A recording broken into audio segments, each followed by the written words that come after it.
The great doors of the alien throne hall opened with a heavy sound. 2 armored guards stepped inside, pulling a human man between them. His wrists were bound by glowing shackles, and his steps dragged as the chains pulled at his arms. The man's name was Elias Ward, an explorer from Earth who had wandered far from home. Around him, the throne hall stretched wide and high. Pillars carved with symbols of power reached toward the ceiling, and banners of deep silver hung against black stone. Alien nobles lined the sides, their eyes sharp, their voices whispering as they looked at the human prisoner. To them he was a strange creature from a lesser world, captured after a failed mission. Elias kept his back straight despite the weight of the chains. He was tired, his clothes torn, but his eyes still carried fire. He had been taken during a skirmish on the edge of alien territory, and now he was dragged before their ruler. At the far end of the hall sat the queen of the Zelith Empire, Seraphine. Her throne was made of dark crystal that glowed softly beneath her figure. She was tall, regal, her presence commanding silence without a single word. Her crown curved upward like the wings of a bird, and her robes shimmered like starlight. When Elias was forced to his knees before her, laughter rippled through the hall. Alien nobles mocked in their own tongue, calling him fragile, weak, a creature of bones and soft skin. To them, the human was not worth attention, but Elias lifted his head. His chains rattled, and with a steady voice he said, "I walked here, on my own feet, not crawling. You may bind my hands, but you cannot bind my will." The guards pushed him down harder, but his words rang through the chamber. The laughter fell silent. The nobles frowned, annoyed that he dared speak so boldly. Queen Seraphine had been sitting still, her expression calm and unreadable. But when Elias spoke, her eyes widened slightly. She leaned forward. That voice, it struck her like an echo from a memory buried deep within her heart. Long ago, before she wore the crown, she had been stranded on a desolate moon. She had nearly died there, injured and alone. But there had been someone who spoke in that same steady tone, a traveler whose voice carried both courage and warmth. That voice had guided her through fear and pain until rescue came. She had never forgotten it. The hall waited for her judgment. The council expected her to dismiss the human as nothing. The guards expected the order to drag him to the cells. Yet Seraphine did not speak at once. Instead, she rose slowly from her throne. Gasps echoed from the court. It was rare, almost unheard of, for the queen to stand for a prisoner. All eyes turned toward her, and whispers spread like fire. Seraphine's gaze never left Elias. Her voice, calm and sharp, cut through the silence. "Bring him closer." The guards hesitated, uncertain. One of them dared to remind her, "Your Majesty, he is dangerous." Her eyes narrowed, and the guard fell silent at once. They pulled Elias forward, though this time with unease. The chains clinked against the polished floor until he stood directly below her throne. Elias raised his head to meet her eyes. He had no idea why she looked at him so intently, but he refused to bow like a broken man. For a long moment, the queen studied his face, but it was not his features she searched. It was his voice, the echo of the man from long ago. Could it be the same one? The nobles began to murmur louder. Some demanded, "Why does the queen rise for this creature?" Others whispered, "Has she been enchanted by the human?" But Seraphine lifted her hand, silencing them all. She stepped down from her throne and stood before Elias, close enough that the chains could not hide the strength in his eyes. Then she spoke again, quietly but firmly. "Your voice, I have heard it before." Elias blinked, surprised. He had not expected this. "I doubt that, Your Majesty. I have never walked these halls before." Yet her words stirred a faint memory, in him too. A memory of a stranger he had once helped, a traveler injured and lost on a lonely moon. He had stayed by her side, tending wounds, keeping her alive until others arrived. He had never learned her true name. Could it be? Before he could think further, the council interrupted. A tall noble stepped forward, his tone sharp. "Majesty, do not waste your time with him. He is a spy from a primitive world. His kind is weak. Let us put him to the test of execution." Others joined in, calling for his punishment, but the queen raised her hand once more, silencing them. "No," she said firmly. "This human is under my protection until I decide otherwise." Shock rippled through the hall. Never before had such words been spoken for an enemy prisoner. Elias, though still bound, felt a shift in the air. He did not yet understand why she recognized him, but he knew this moment had changed his fate. The guards pulled him back, but gently this time, unsure how to treat a prisoner who had caught the queen's attention. The nobles continued whispering, but none dared challenge her decision openly. As Elias was led away, he turned his head slightly. His eyes met hers once more. Neither spoke, but in that silent exchange, both carried the same question. Could it truly be you? The throne hall doors closed behind him, leaving the queen deep in thought. Her court was restless, her advisors doubtful, yet in her heart, one truth stirred. She had heard that voice before, and voices she knew never lied. The halls of the Zelith Palace were vast and filled with shadows. Elias Ward was taken through winding passages by two silent guards. His wrists were still bound, but the glowing shackles had been dimmed slightly, almost as if the guards themselves were uncertain how to treat him. They placed him in a chamber far larger than a cell. It was not the dark prison he had expected. Instead, the walls shimmered with soft light, and a small table stood in the center with water and food. Elias sat slowly, wary but grateful for the chance to rest. He leaned back, closing his eyes for a moment. The queen's words echoed in his mind. "Your voice, I have heard it before." Why would a queen of such power care about his voice? Why stand when she had no reason to? Elias had lived many adventures on strange worlds, but he had never stepped into the throne hall of this empire before. Unless... A memory began to stir. It was from years ago, on a lonely moon with gray skies and jagged rocks. He had been younger, then traveling alone, his ship half broken from a storm. He had discovered a wounded figure collapsed among the rocks. The stranger's skin shimmered faintly, and strange markings glowed across her arms. She was not human, but she was alive, and she was afraid. He had stayed with her for days. He had spoken to her often, telling stories of Earth, of the stars, of journeys through silence. She had listened quietly, sometimes smiling, sometimes frowning. He had never asked for her name. When a rescue party had finally arrived, armored soldiers had taken her away. He had watched from a distance, uncertain if she had survived. Now, sitting in this chamber, Elias whispered to himself, could it be her? In the throne hall, Queen Seraphine sat alone after dismissing her court. The nobles had protested, her decision, but she had silenced them all. Now in the quiet, her thoughts drifted backward in time.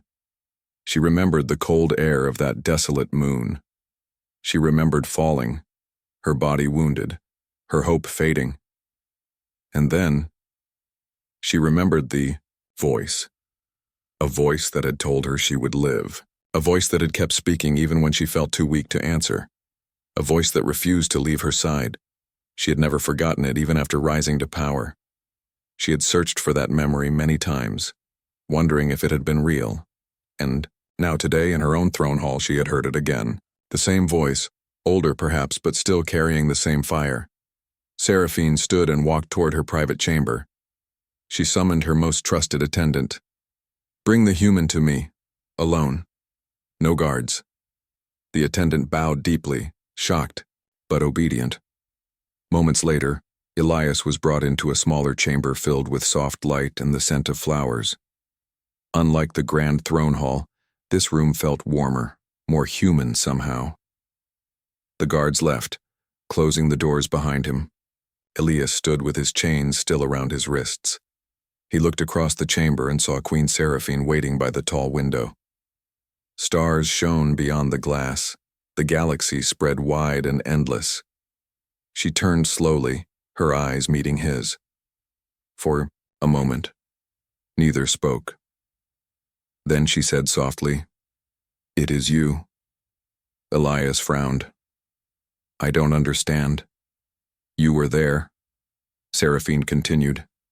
Her voice was steady, but her eyes carried something rare. Emotion.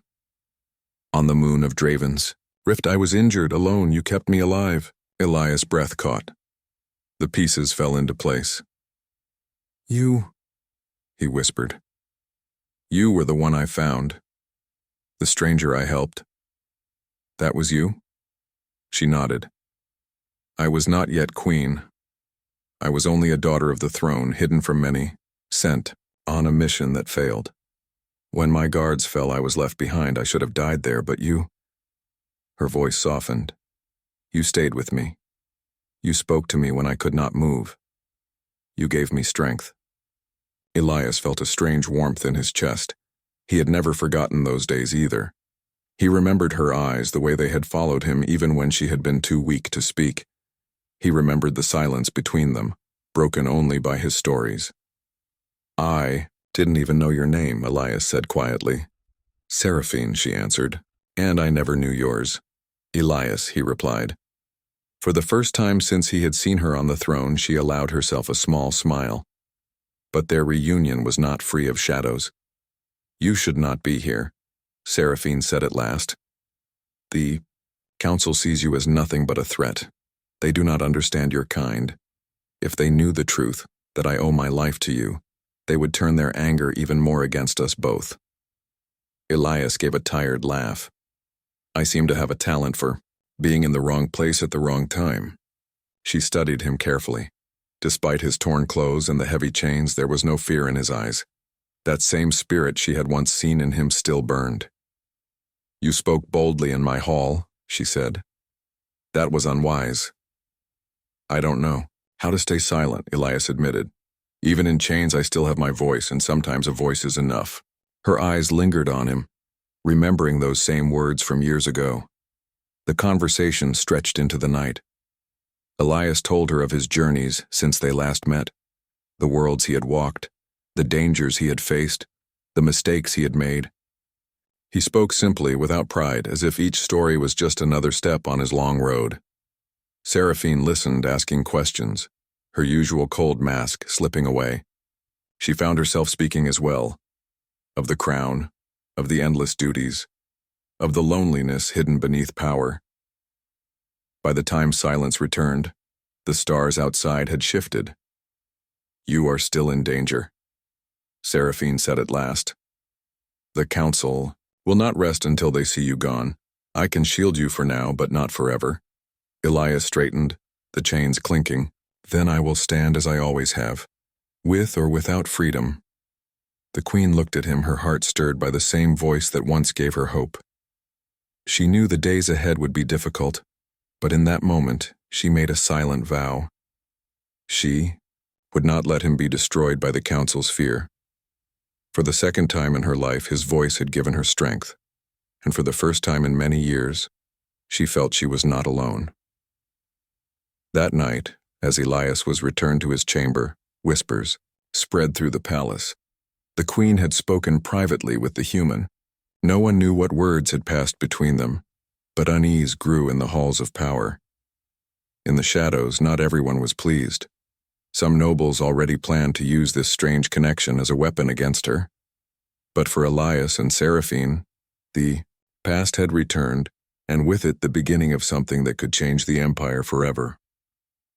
The morning sun cast long shadows across the towers of the Zelith Palace. Inside its high walls, rumors had already taken root. The alien nobles whispered that their queen had met privately with the human prisoner. Some said she had been charmed. Others said she had been tricked. But no matter the words, unease spread like fire. Elias Ward, however, knew little of these whispers. He was taken from his chamber again, still shackled, but fed and rested.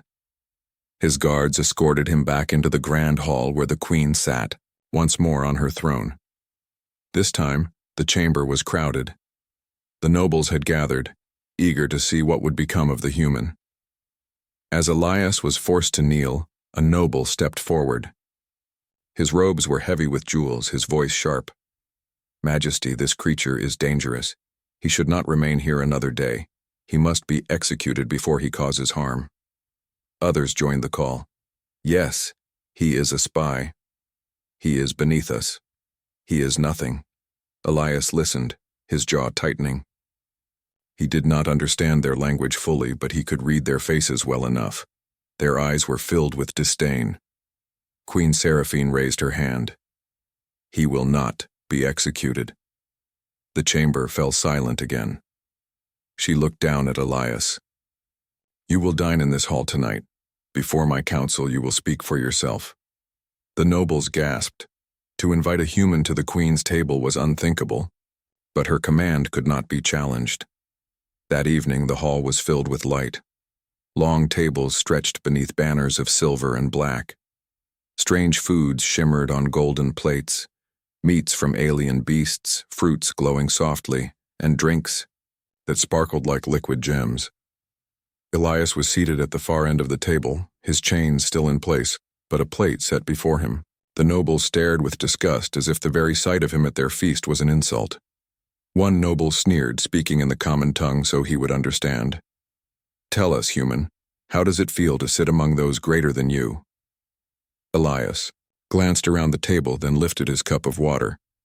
Feels the same as sitting among my own kind, he replied calmly. The seat does not decide the worth of the one who sits in it. A murmur spread through the hall. Some nobles laughed at his boldness. Others frowned, their pride wounded. The queen watched quietly, her face unreadable. During the meal, a servant carried in a device an orb of crystal that floated above the table. It was meant to project music through the hall, but as the servant placed it down, sparks flickered. The orb sputtered and then went dark. The nobles scoffed. Useless servant, one barked. But Elias leaned forward, curiosity in his eyes. He studied the orb for a moment, then asked, May I? The nobles laughed. The human thinks he can fix our craft? Even the servant hesitated. But Seraphine spoke. Let him. The orb was placed before Elias. His chains clinked as he lifted it carefully. He turned it in his hands, studying the seams, the faint hum of its broken energy. He had no tools, no knowledge of its design, yet his mind worked quickly. He tapped. Its surface then reached for scraps on the table, thin metal from a wine cup, a shard of glass. The nobles jeered louder. Look at him. He plays with scraps. He knows nothing of our science. But Elias ignored them. His hands worked. With patience, guided by instinct, he pressed the shard into a seam, adjusted a crystal inside, and used the metal strip to reconnect a broken channel. His movements were rough, unpolished, but steady. Finally, he tapped the orb again. A soft hum filled the air. The orb lit up, glowing brighter and brighter until a wave of music flowed through the hall. The laughter stopped. Silence fell. The nobles stared, their eyes wide.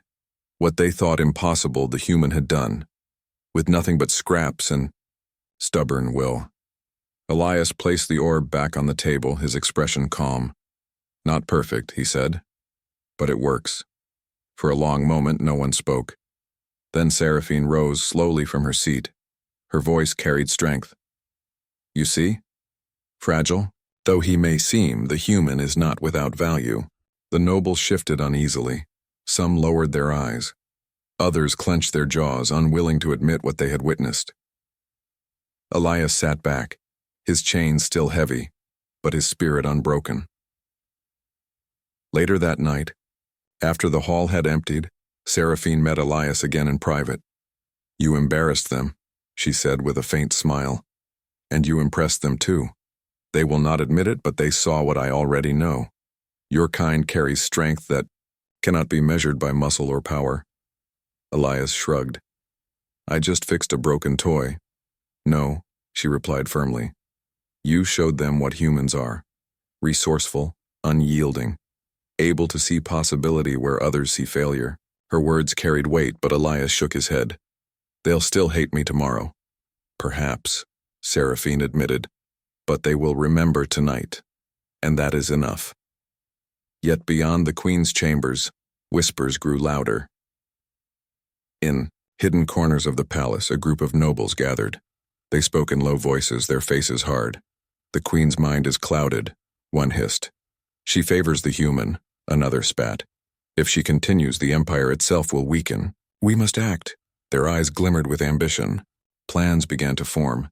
Plans to challenge the queen, to strike while her attention lingered on the human.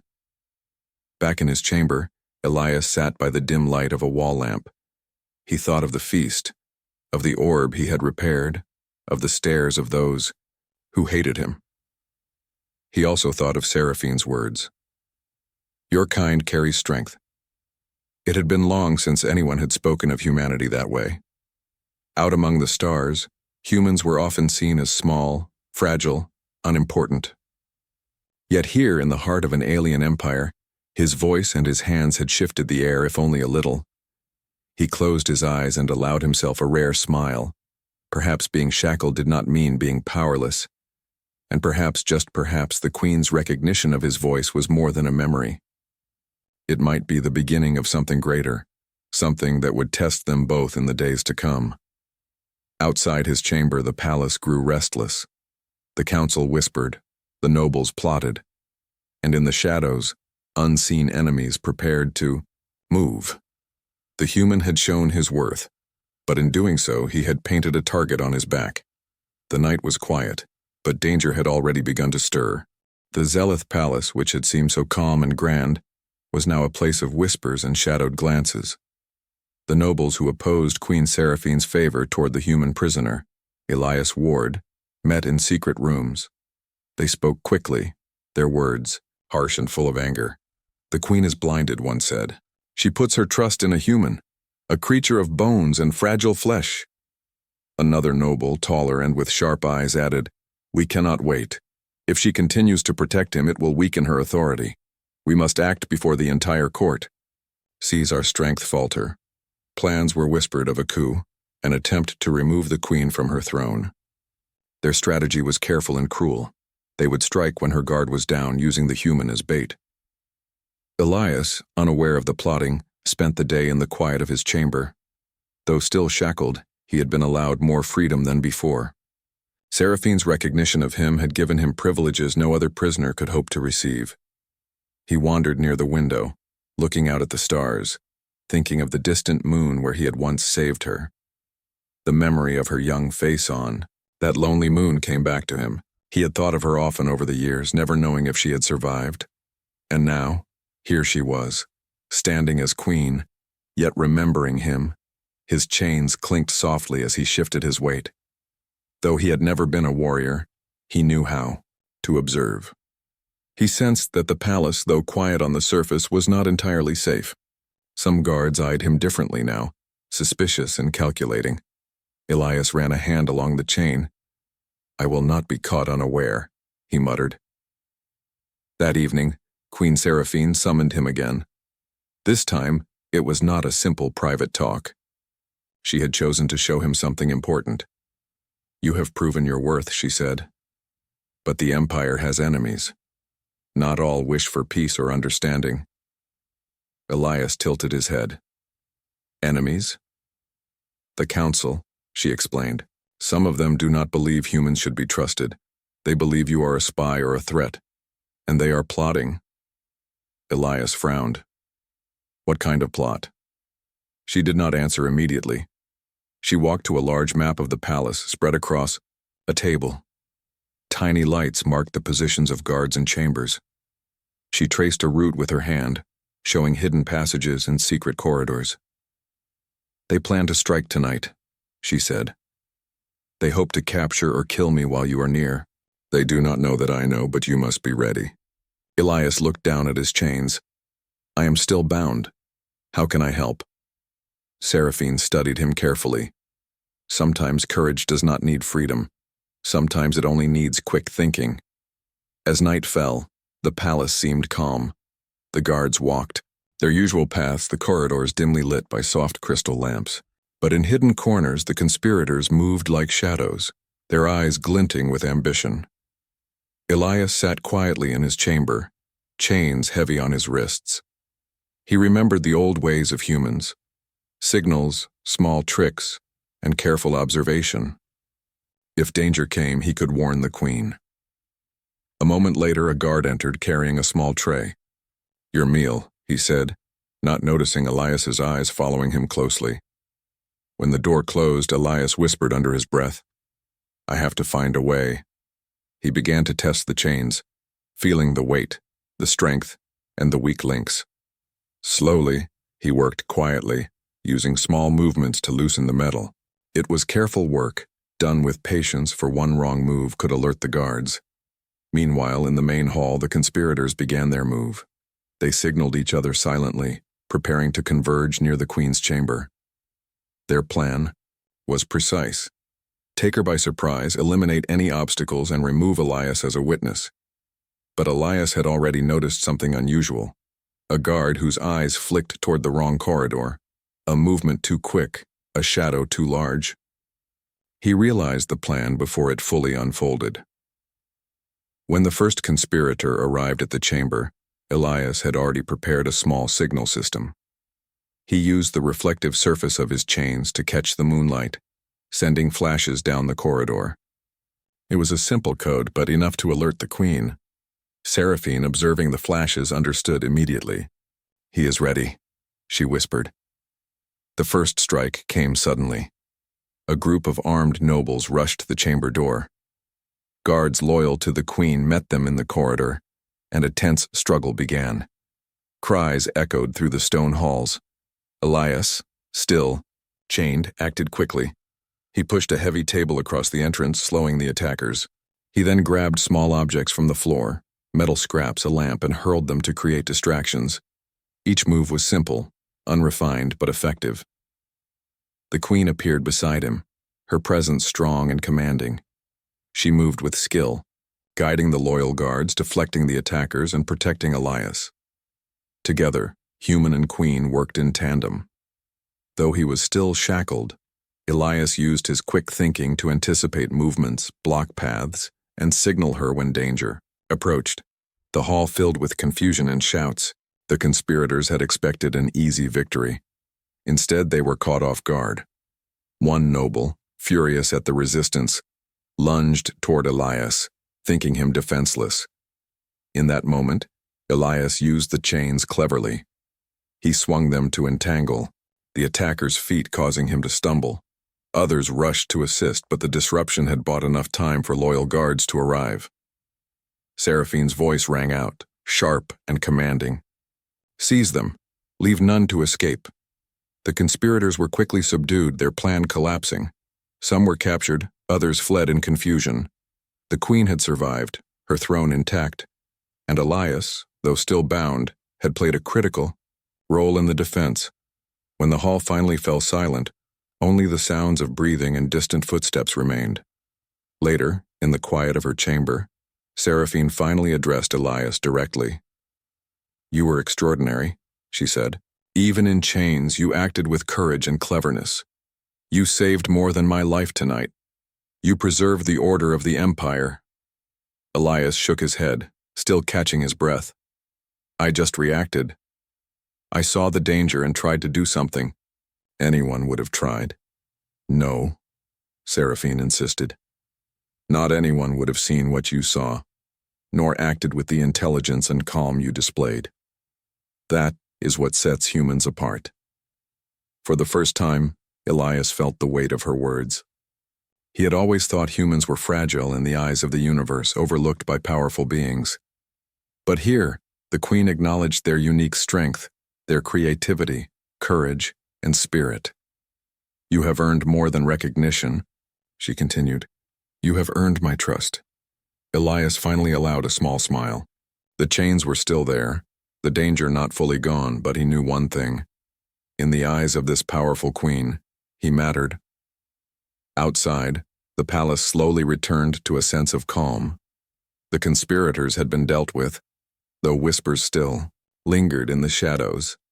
The court now knew that the human was not only recognized but protected by the queen herself. Elias looked out at the stars once more, thinking of the moon where he had first met Seraphine. His heart felt lighter, even in chains. The battle had been won, but the war of influence, suspicion, and ambition in the palace would continue. Yet Elias understood something new. Strength was not only in freedom or weapons, but in the mind, in courage and in the bond between allies.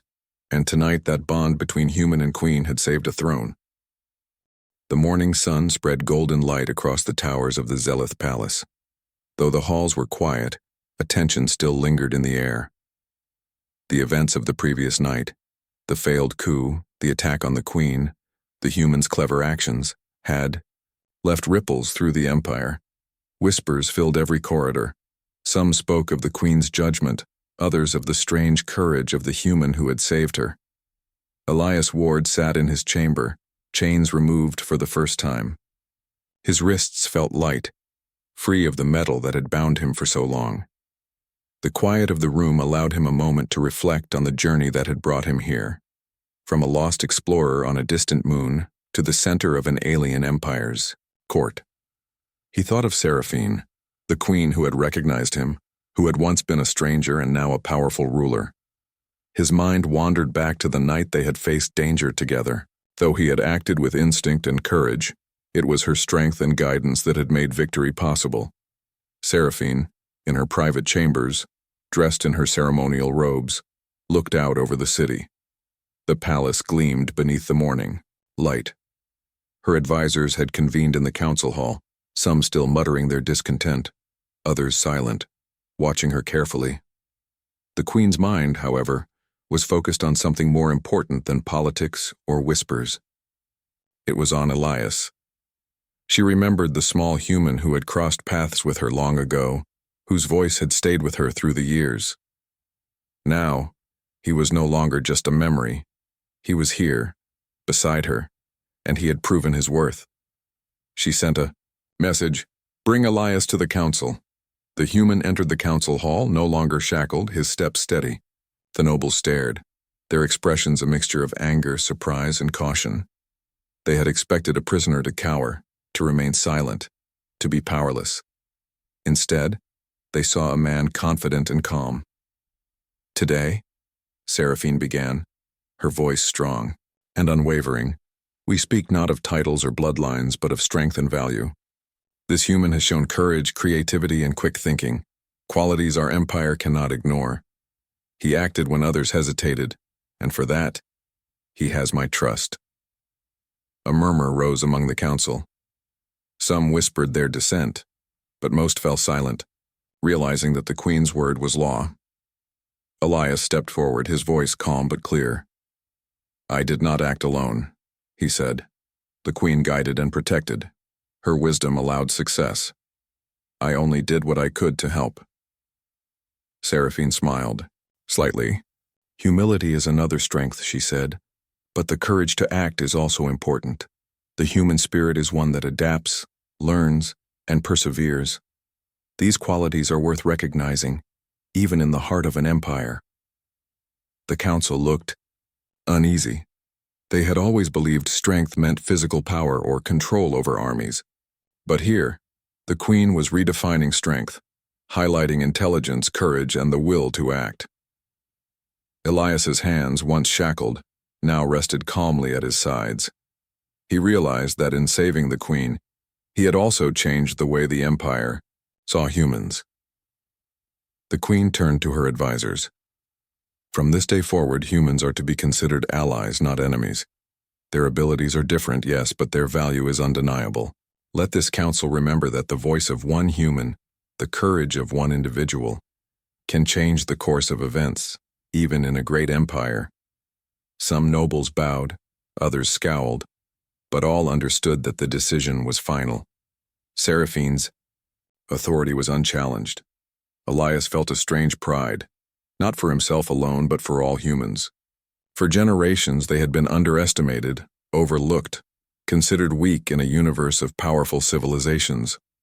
But today, his actions, his mind, and his courage had been recognized at the highest level.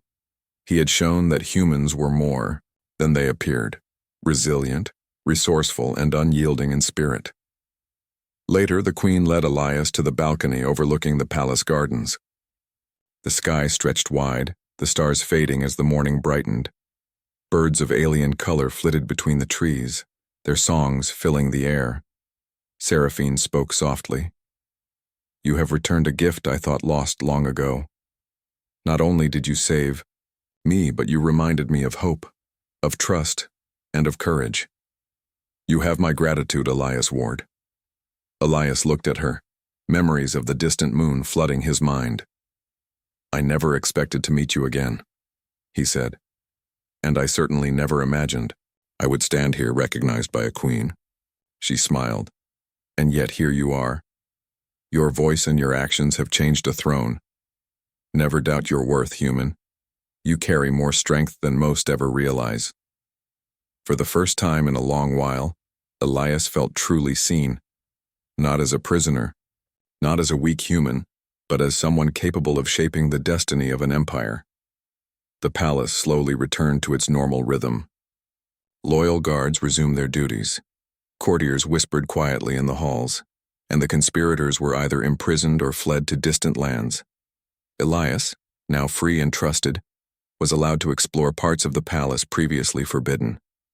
He wandered the halls with Seraphine, discussing the stars, technology, and the future of her empire. Each step reinforced a new understanding.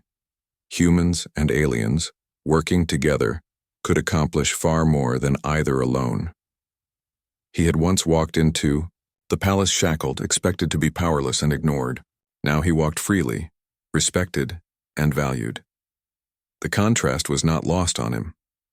The journey from prisoner to trusted ally had been long and dangerous, but every challenge had shaped him. Each moment had proven that human determination, intelligence, and courage could overcome any obstacle. As the sun reached its peak, the Queen called the court to witness a final declaration. She spoke clearly, her voice carrying authority. "Let it be known across the empire," she said, "that courage and intelligence are not measured by strength alone. They are measured by the spirit within. The human before you, Elias Ward, has shown both in abundance. His actions remind us that every being, regardless of origin, has value. Let this be a lesson to all."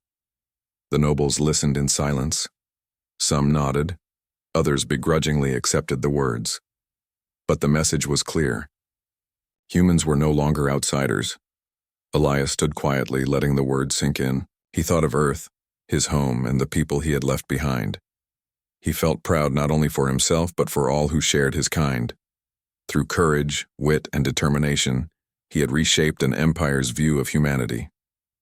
That evening, Seraphine invited him to her private garden. The air was warm, filled with the fragrance of alien flowers. Crystals embedded in the pathways shimmered softly, reflecting the last rays of the setting sun. "You have done more than survive," she said. "You have reminded me of hope, of the value of courage, and of the power of a single voice." Elias looked at her and nodded. "I only acted as I could, but I am glad it mattered." She placed a hand on his shoulder. "It mattered more than you know. You have changed not only my life, but the lives of countless others in this empire. You have reminded them that strength comes in many forms, and that humans are not to be underestimated." He smiled, feeling a warmth he had not felt in years. As night fell, the stars stretched across the sky in brilliant patterns. The palace, once a place of intrigue and danger, now felt alive with possibility. The human and the queen stood side by side, looking out at a universe filled with opportunities. Elias realized that this was only the beginning. Together, humans and the Zealith could explore the stars, share knowledge, and build a future filled with understanding and respect. He had walked in shackled, and yet now he stood free. Not just free in body, but free in purpose. The Queen had recognized him, the Empire had seen his worth, and humanity had earned a place among the stars. The story of one human and one queen would be remembered, not for power or wealth, but for courage, intelligence, and the enduring strength of the human spirit. And as the night deepened, Elias spoke softly, thinking of the journey that had brought him here. "Sometimes, one voice can change a throne." Seraphine nodded beside him, and together they looked forward, ready to shape the destiny of an empire.